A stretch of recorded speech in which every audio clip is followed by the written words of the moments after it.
Jemaah Allah Subhanahu wa taala, sesuai dalam jadwal hikmi, judul khutbah kita Jumat kita membaiki kualitas hidup pada Lailatul Qadar. Hadirin jemaah Jumat yang dimuliakan, yang dirahmati Allah Subhanahu wa taala, malam Lailatul Qadar adalah malam rahmat Allah yang terbesar yang diberikan kepada umat Muhammad sallallahu alaihi wasallam. Dulunya orang-orang terdahulu diceritakan bahwa nanti di akhir zaman ada satu kaum yang umurnya pendek, umurnya 60 tahun, 70 tahun atau 80 tahun, setelah itu meninggal dunia. Maka umat terdahulu mengatakan, kalaulah aku hidup di zaman itu, aku akan gunakan seluruh hidupku untuk beribadah saja, untuk mengabdikan diri kepada Allah saja, tidak ada kerja lain. Maka kisah itu disampaikan kepada Nabi Muhammad SAW. Lalu Nabi Muhammad meminta kepada Allah supaya diberikan kepada umat Muhammad SAW ini keistimewaan. Dan doa beliau itu dikabulkan, diberikanlah disebut dengan Lailatul Qadar, malam keberkahan, malam kebahagiaan yang penuh rahmat Allah Subhanahu wa taala, malam kemuliaan, disebutkan begitu. Jadi Lailatul Qadar ini malam qadar, hanya turun pada malam-malam ganjil 10 terakhir Ramadan. Jadi itu yang perlu kita usahakan. Jadi karena kita berusaha untuk mendapatkan malam itu, maka terbentuklah jiwa kepribadian yang dengannya kita bisa memperbaiki kualitas hidup sebenarnya. Jadi malam Lailatul Qadar itu tak bisa dapat tiba-tiba, dia penuh dengan perencanaan. Bahkan setahun yang akan datang itu sudah kita rencanakan. Kalau tahun yang akan datang, saya harus dapat Lailatul Qadar. Begitu terus. Ini akan membentuk kepribadian yang nanti kepribadian itu, akhlak itu, karakter itu akan membentuk diri dalam menghadapi kehidupan ini. Jemaah-jemaah Allah Subhanahu wa taala, malam Lailatul Qadar itu khairun min alfi syahr, lebih baik daripada 1000 bulan. Inna anzalnahu fi lailatul qadr, sesungguhnya kami telah menurunkan Al-Quran pada malam qadar. Makanya malam qadar itu kalau menurut mayoritas ulama yaitu malam 20 ke atas. Cuman tradisi di tempat kita nuzul Quran itu diperingati 17 Ramadan. Itu salah satu tradisi. Ada sebagian pendapat ulama yang menyebutkan 17 Ramadan. Itu yang dipakai di Indonesia. Tapi tak apalah, yang penting kita mengenang kembali tentang turunnya Al-Quran. Kalau di Timur Tengah rata-rata orang Lailatul Qadar itu nuzul Quran itu 27, 25 gitu. Kenapa? Karena itu malam yang diturunkan Al-Quran pada Lailatul Qadar. Inna anzalnahu fi Lailatul Qadar. Sebenarnya kami menurunkan Al-Quran pada malam Qadar. Jadi Quran itu diturunkan sekaligus, tapi pokok-pokoknya baru diturunkan. Substansinya sudah diturunkan di langit dunia, ditaruh di situ. Nanti turunnya secara tadrij, secara beransur-ansur. Jadi sekaligus turunnya. Beda dengan kitab suci lain. Kalau kitab suci Taurat, Zabur, Injil, dan kitab-kitab yang lain banyak itu yang tidak kita ketahui, ribuan juga jumlahnya. Itu diturunkan sekaligus satu paket langsung, tidak ada ansur-ansur. Tapi Quran diturunkan secara beransur-ansur, tidak sekaligus, supaya Quran itu betul-betul tertanam dalam jiwa para sahabat Nabi radhiyallahu anhum ajma'in, dalam rangka takdim, dalam rangka mendidik jiwa mereka. Nah, kalau umat terdahulu lain satu paket, karena mereka bukan umat dakwah, tapi adalah umat ibadah, umat yang diutamakan bagi mereka ibadah. Walaupun mereka ada dakwah, tapi kepada kalangan mereka saja, keluarga mereka saja. Tapi kalau umat Islam ini dikenal sebagai umat khairul ummah, bukan karena ibadahnya, tapi karena umat dakwah, umat yang mengajak ta'muruna bil ma'ruf wa tanhauna 'anil munkar, mengajak kepada yang ma'ruf, kepada kebaikan, wa tanhauna 'anil munkar, mencegah dari kemungkaran. Itulah yang menjadikan umat Muhammad SAW ini istimewa. Kalau enggak, kita tidak bisa istimewa. Masa umur pendek masuk surga duluan? 60 tahun, 70 tahun, 50 tahun, kadang 40 tahun dah mati. Kita pula masuk duluan daripada umat terdahulu yang umurnya 1000 tahun, ibadah terus kerjanya. Enggak masuk akal, tidak adil Tuhan bantu. Tapi ada keistimewaannya karena kita sebagai umat dakwah. Dimajukan oleh Allah Subhanahu wa taala, inna anzalnahu fi lailatul qadr wa ma adraka ma lailatul qadr. Kamu tahu enggak apa yang malam qadar itu? Lailatul qadri khairum min alfi syahr. Malam Qadar itu lebih baik daripada 1000 bulan. Tanazzalul malaikat waruh, turunlah pada malam itu malaikat-malaikat dan Jibril. Fi habizi rabbih min kulli amr, yang menyelesaikan segala urusan-urusan Allah, menyempurnakan segala urusan-urusan. Salamun ya hatta matla'il fajar, dan keselamatan, kesejahteraan, kemuliaan sampai terbitnya fajar. Aisyah pernah bertanya kepada Rasulullah SAW, apa yang saya baca, apa yang saya minta ketika Lailatul Qadar itu turun. Dalam satu hadis Rasulullah menjelaskan, jika kau mendapatkan Lailatul Qadar itu, maka berdoalah kepada Allah, Allahumma innaka afun karim tuhibbul afwa fa'fu anni. Ya Allah, Engkau Maha Pemberi maaf. Allahumma innaka afun karim, Engkau Maha Pemberi maaf dan Maha Mulia. Tuhibbul afwa, Engkau suka memberikan maaf dan ampunan. Fa'fu anni, ampunkan semua dosa-dosaku. Itu aja doanya.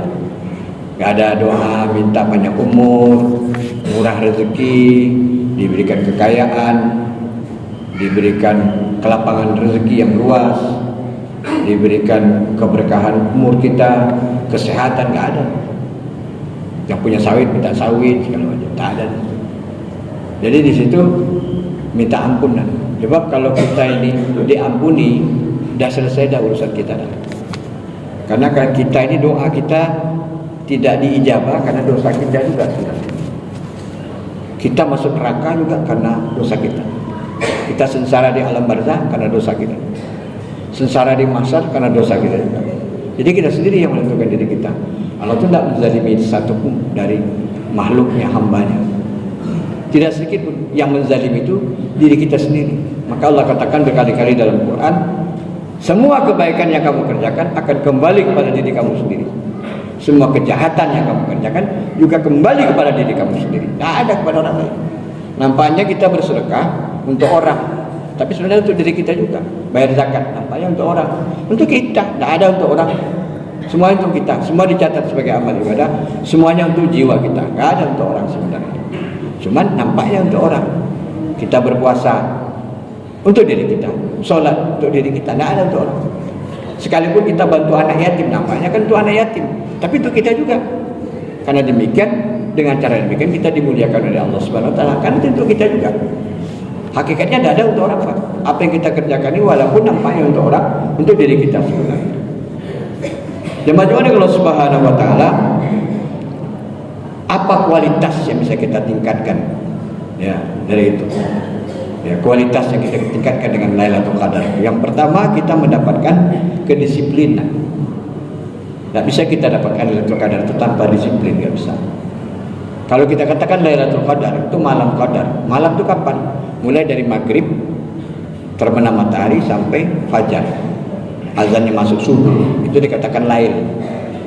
Lail itu seperti itu hitungannya. Cuman apakah sepanjang lail itu Lailatul Qadar turun?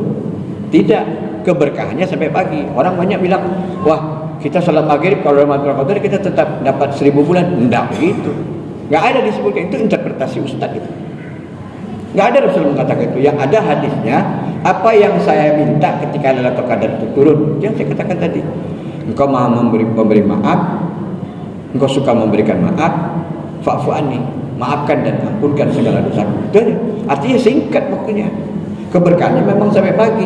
Kalau kita enak kali, semua kita tiap tahun dapat Lailatul Qadar lah. Semuanya solat jamaah, solat isya berjamaah, solat tarawih berjamaah, dapat terus setiap malam setiap tahun Lailatul Qadar. Tidak begitu. Enak kali, ya, mudah kali mendapatkannya. Kalau itu untuk apa kita bangun tahajud malam-malam, itikaf? Nabi Muhammad itu itikaf.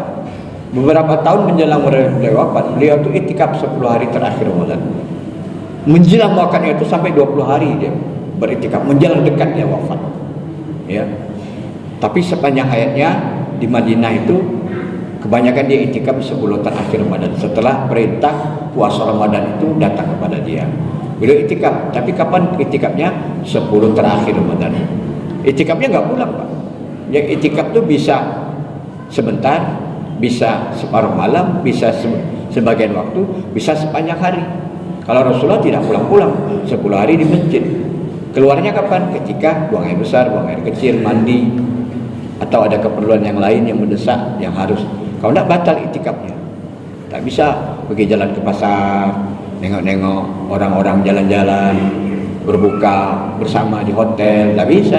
Orang itikaf namanya kok. Batal lah puasanya. Batal itikafnya maksud saya. Ya. Batal itikafnya. Harus ulang lagi kalau masuk masjid, tahiyatul masjid. Karena itikafnya sudah batal tadi. Pergi jalan berbuka puasa di hotel ini. Tak bisa, dia sedang itikaf. Yang mau buka di masjid aja. Dalam masjid, tak boleh keluar. Keluar masjid boleh ketika ada hajat. Dan itu dilakukan di Masjid Jami. Di masjid di mana sholat Jumat dilakukan di sana. Itu menurut mazhab Syafi'i dan beberapa mazhab yang lain. Jadi tidak bisa melakukan itikaf di musola atau surau karena tidak ada sholat Jumat di sana. Jamaah Jumat dari Allah Subhanahu Wa Taala. Jadi kedisiplinan ini kita dapat. Kita harus mendisiplinkan diri. Macam mana tangguh rapat itu. Dapat ikan yang gede sampai gadang. Dapat semuanya. Tangguh rapat.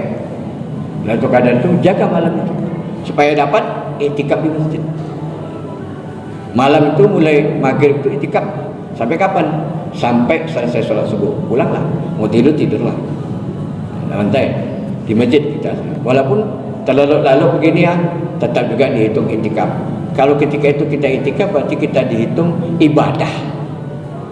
Adakah pahala yang menyamakan orang itikaf? Tanya kepada Rasulullah. Rasulullah katakan ada. Kamu pulang ke rumah kamu sholat 2 rakaat, salam, bangkit lagi sholat 2 rakaat, salam, bangkit lagi sholat 2 rakaat, salam, bangkit lagi sholat 2 rakaat, salam. Sampai orang di masjid pulang. Nah, baru bisa mengimbangi pahala orang iktikaf. Padahal cuma duduk aja di masjid ni. Dia mungkin tak ngaji, dengar orang ngaji, dengar orang berzikir, buka HP kadang di masjid. Tapi kan dia iktikaf. Iktikaf. Mungkin di HP ditengoknya ceramah Ustaz Uwas. Mungkin di HP itu dengannya dia tengoknya kajian-kajian keislaman, kan pahala juga. Muzakarah isinya, bicarakan tentang keagamaan. Mungkin medianya dipakainya HP dia, sah-sah saja. Dulu orang tak ada HP ya buku lah dibaca, buku agama. Sekarang di HP itu semuanya ada. Mau jahanam, mau surga, ada semua di situ. Tergantung orang cara memilihnya apa. Jemaah-jemaah Allah Subhanahu Wa Taala. Jadi kedisiplinan ini kita dapat, Pak. Kita jaga sholat berjamaahnya, kita jaga sholat tarawihnya, kita jaga qiyamul lailnya, kita jaga witirnya, kita jaga tilawatul Qur'annya. Ini kedisiplinan ini yang membentuk kepribadian kita. Sehingga dengan Lailatul Qadar itu merubah kualitas hidup karena disiplin. Kalau tanpa kedisiplinan, Rasulullah karena disiplinnya itu 10 hari terakhir dia iktikaf. Kalau kita rencanakan bisa, tapi kalau tak direncanakan tak bisa. Mau 1 hari aja bisa iktikaf kalau tak direncanakan. Di mana ada kemauan di situ ada jalan. Kalau tak ada kemauan tak bisa. Ini kemauan dari diri kita sendiri. Karena kita tahu betapa besar nilai Lailatul Qadar. Raka'atainil qabla al-fajr khairun minad dunya wa fiha. 2 rakaat sebelum subuh lebih baik daripada dunia dan segala isinya. Apalagi Lailatul Qadar. Berapa kali pahala raka'atainil qabla al-fajr itu? Nilainya 2 rakaat sebelum subuh sholat nafil, sholat sunat itu lebih baik daripada dunia dan segala isinya. Apalagi Lailatul Qadar, Masya Allah, lebih baik daripada 1000 bulan. Bayangkan berapa kali 2 rakaat qabliyah subuh nilainya. Kalau ada orang kaya menjanjikan, kamu datang ke rumah saya jam 2 malam, nanti saya kasih kamu mobil Fortuner baru. Siapa yang datang tank jam 2 saya kasih Fortuner baru. Karena dia konglomerat, tentu kita percaya. Rajin pula ke masjid. Siapa aja mau masjid datang jam 2 malam, saya kasih Fortuner baru. Daftar namanya langsung dapat Fortuner. Kira-kira namanya orang datang? Pun dari mana-mana datang, kan orang masjid itu aja di mana-mana datang. Kenapa? Fortuner baru. Orangnya ini manusia menjanjikan, Pak. Bagaimana kalau Allah yang menjanjikan? Lebih baik daripada dunia dan segala isinya. 2 rakaat sebelum subuh, apalagi sholat subuhnya yang berjamaah. Tapi orang tak nampak ini. Disampai berkali-kali pun tak nampak. Karena cerita. Akhirat itu masih cerita. Dunia nyata. Akhirat cerita. Begitu innalillahi wa inna ilaihi raji'un. 1 detik dunia tinggal cerita, akhirat nyata. Wah, itu baru menyesal. Ya, kita semua ini 1 detik kita mati, innalillahi wa inna ilaihi raji'un. Dunia cerita lagi tinggal. Apa yang diceritakan sekarang real ini, itu tinggal cerita. Habis. Selesai. Akhirat nyata senyata-nyatanya. Nampak. Menyesal aku. Kembalikan aku ke dunia supaya aku bisa beramal soleh. Itu makanya kedisiplinan ini sangat penting. Makanya sholat itu diajarkan untuk membentuk karakter manusia yang disiplin. Sholat tahajud malam, ya. Tadi khatib bacakan aqimus sholat, tegakkanlah sholat liduluki syamsi, ketika matahari mulai terbenam, ila ghasaqil lail, sampai malam telah gelap. Wa Qur'an al-fajr, dan Qur'an al-fajr itu diartikan sholat. Inna Qur'an al-fajr, sesungguhnya sholat fajar, ini diartikan sholat fajar pula. Jadi sholat subuh, karena masyhudan, adalah disaksikan oleh seluruh para malaikat. Seluruh malaikat, pergantian malaikat malam dan siang itu di sholat fajar dulu. Selesai sholat fajar, yang malam naik ke atas, yang siang datang pada sholat fajar. Semuanya ikut sholat berjamaah di masjid Mujahidin ini. Yang dikasih tentunya malaikat rahmat, malaikat malam dan siang, malaikat yang lain-lain, semuanya berganti di masjid. Cuma tidak nampak sama kita, ya. Mungkin orang-orang tertentu ada yang dinampakkan untuk membuktikan kebesaran dan keagungan Allah. Ya bisa aja orang-orang yang dikasihi Allah dinampakkan oleh Allah Subhanahu wa taala supaya bertambah lil mutmainnal qulub, supaya hatinya bertambah mantap, keimanannya bertambah kokoh kepada Allah Subhanahu wa taala. Jadi itu yang pertama yang merubah kualitas kehidupan manusia. Yang kedua yang merubahnya itu ketakwaan. La'allakum tattaqun, mudah-mudahan kamu menjadi orang yang takwa. Jadi ketakwaan ini isinya adalah apa? Pengabdian. Isi dari ketakwaan itu adalah pengabdian. Ya. Kalau kita baca sifat-sifat takwa sangat banyak Quran, tak habis tuh. Seminggu ngaji kita setiap hari tak habis tuh, saking banyak ya tentang orang-orang sifat takwa ini disebutkan dalam Quran di ayat ini ya. Sambung-sambung saking banyaknya. Bisa enggak itu takwa itu kita jabarkan dalam kehidupan kita? Bisa. Cuma kita harus tahu hakikatnya. Hakikat takwa itu apa? Ya, hakikat takwa itu adalah pengabdian kepada Allah Subhanahu wa taala. Itu hakikat takwa. Jadi orang yang takwa itu orang yang paling mengabdi kepada Allah. Yang paling mengabdi kepada Allah. Itu orang yang paling takwa. Siapa yang mengabdi itu menyangkut apa yang kita upayakan, ada kinerja kita untuk melakukan ibadah, ada upaya kita untuk melakukan ibadah. Itu yang disebut dengan takwa. Kalau iman, etikat dia perginya. Tapi kalau takwa kepada pembuktian berupa apa upaya yang kita lakukan untuk membuktikan iman. Itulah takwa. Ketakwaan ini ada dua, ketakwaan hablum minallah, ketakwaan yang berhubungan dengan hablum minan nas. Kedua-duanya takwa. Ya, semuanya harus seimbang. Hablum minallah dan hablum minan nasnya, baru dia bisa menjadi insan takwa. Puasa ini membentuk karakter takwa. Karena di situ tertanam kedisiplinan, tertanam segala macam sifat-sifat yang baik dan mulia. Dengan melaksanakan puasa, la'allakum tattaqun, semoga kamu menjadi orang yang takwa. Kita benar-benar mengabdikan diri di dunia ini. Kita yakin dunia ini tak lama. Apa itu dunia? Kalau kita ceritakan panjang itu apa itu dunia, panjang. Mungkin bisa setengah jam menjelaskan apa itu dunia. Dunia ini singkat aja, oleh utama tasawuf dikatakan dunia itu apa yang kamu tinggalkan. Itu dunia. Apa yang kamu tinggalkan, 4 huruf ini, 4 kata. Apa yang kamu tinggalkan, 4 kata itu sudah cukup menjelaskan apa itu dunia. Apa yang kamu tinggalkan itu dunia. Rumah tinggal itu dunia. Sepeda motor tinggal itu dunia. Mobil tinggal dunia. Kebun sawit tinggal dunia. Ruko tinggal dunia. Apa lagi? Usaha, dagang tinggal kan dunia. Anak tinggal dunia. Karena memang menyangkut kehidupan akhirat juga, tapi dunia. Istri tinggal dunia. Itulah dunia. Apa saja yang kamu tinggalkan itu dunia. Jadi jangan karena dunia kita lupa melakukan pengabdian kepada Allah. Tapi dunia jadikan sarana untuk pengabdian kepada Allah. Itu betul. Ya. Kemudian apa itu akhirat? Nah, ini kalau dijelaskan akhirat ini panjang. Tapi singkat aja. Akhirat itu apa? Apa yang kamu bawa? 4 huruf aja. 4 kata aja. Apa yang kamu bawa? Apa yang kamu bawa? 4 huruf. Gampang ingatnya. Apa itu akhirat? Apa yang kamu bawa? Apa? Salat bawa, puasa bawa, zikir bawa, baca Quran bawa, tahajud malam bawa, doa bawa, semuanya. Ya, yang amal-amal sedekah bawa, yang penting ikhlas. Zakat bawa. Yang akhirat apa yang kamu bawa, dunia apa yang kamu tinggalkan. Itu untuk kenal.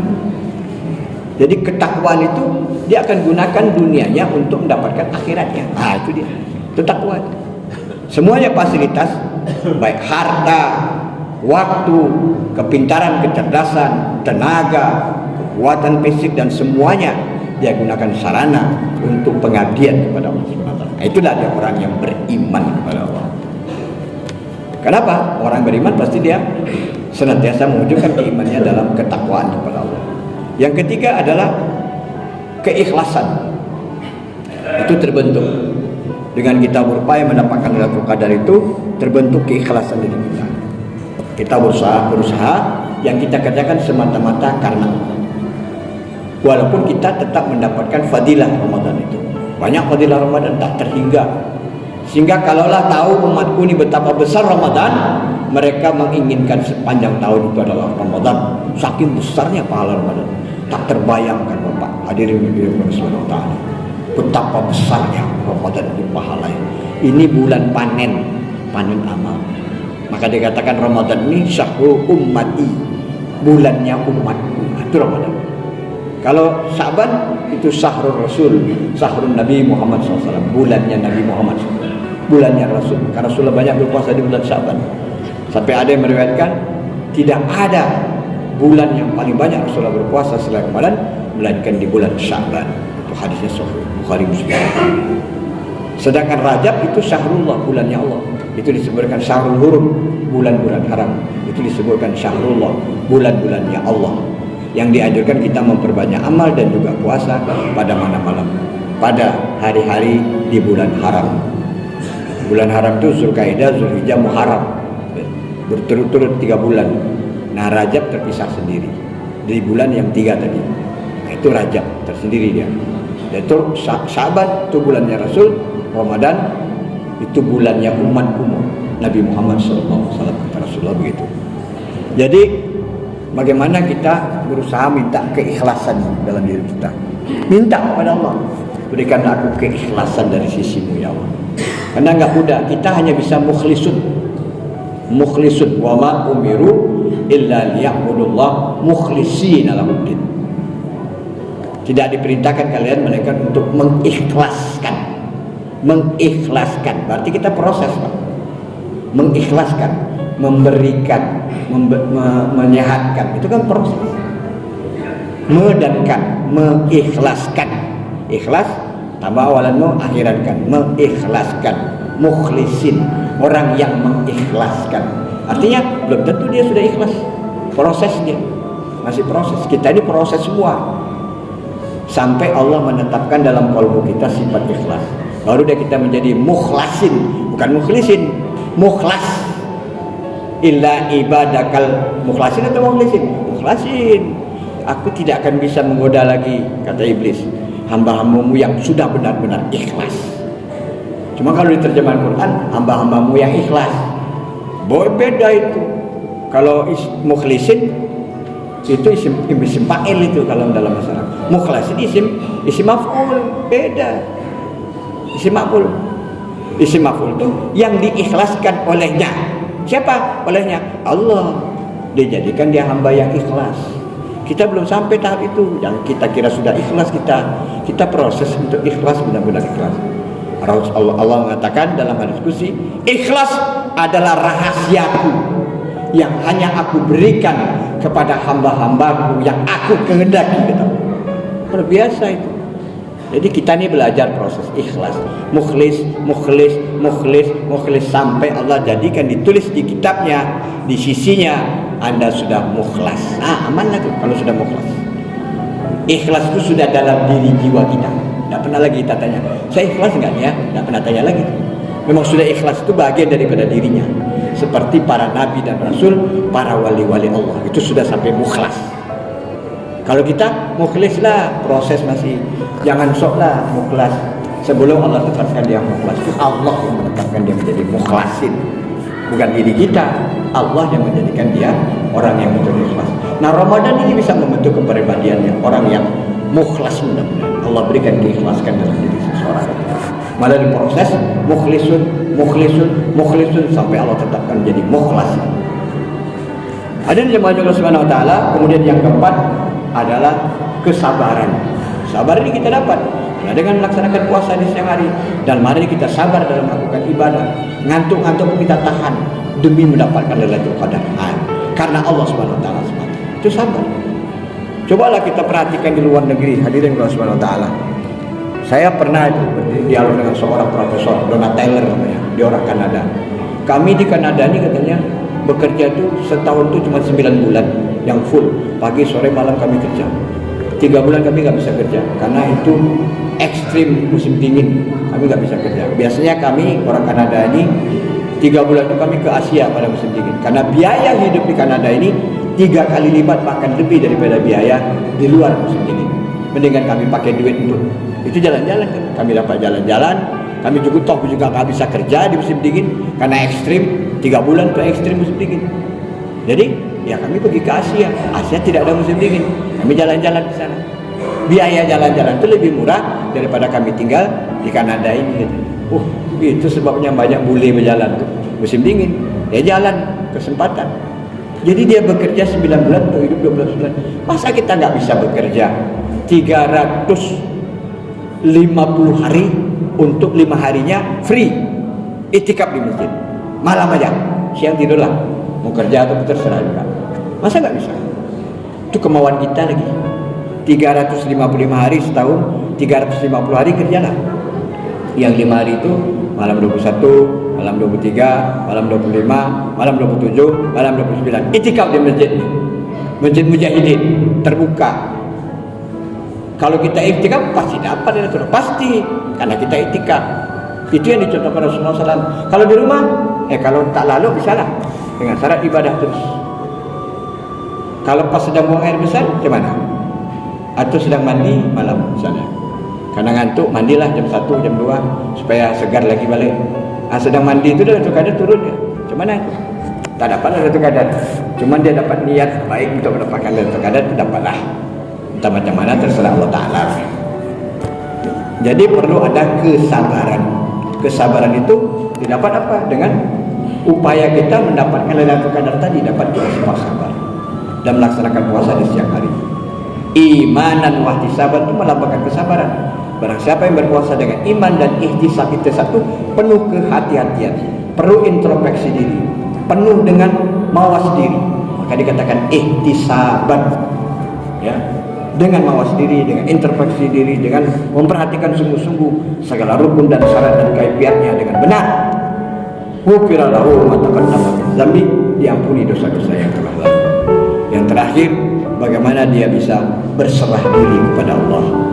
Itulah kita serahkan diri kita, segala permasalahan hidup kita, supaya kita dapatkan kebahagiaan. Karena tanpa berserah diri, kita akan resah dalam kehidupan. Serahkan permasalahan apa? Karena isi dunia ini, kata orang ulama tasawuf mengatakan, dunia ini adalah gelombang rasa. Rasa itu hanya dua saja, enak dan tidak enak. Kita akan mengalami gelombang itu, kadang enak, kadang tidak enak, kadang sedikit enak, kadang sedikit tidak enak. Tapi hanya dua rasa, enak dan tidak enak.